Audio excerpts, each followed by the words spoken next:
Preložené 19. kolo futbalovej Corgon ligy dohrávali 5 stretnutiami. V Šlágri sa na Tiehelnom poli stretol vedúci Slovan Bratislava so Spartakom Trnava, tretím mužstvom v tabuľke.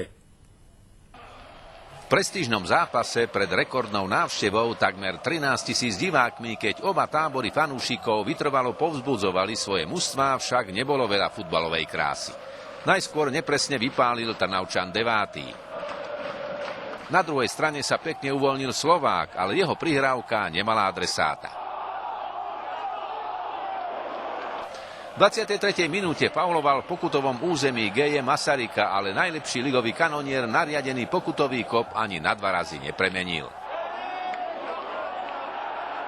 Potom po druhý raz 9. vystrelil na bránku.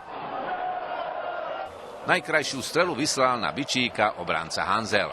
V závere prvého polčasu Slován nezužitkoval tlak. Po rohovom kope Kozáka nekrytý Dobrodka minul rybánskeho bránku.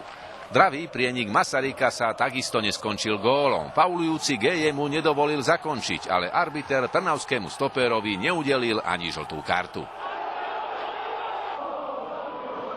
Na začiatku druhého polčasu vysunul G.J. 9., ktorý po chybe domácej obrany v 49. minúte rutinérsky otvoril skóre.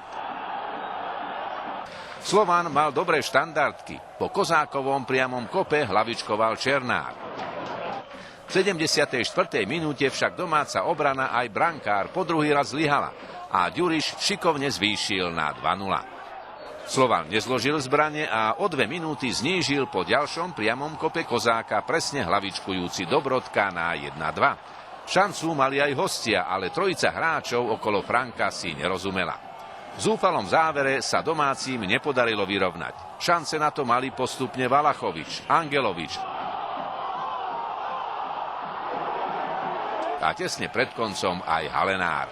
Slovan tak prehral s Trnavou 1-2.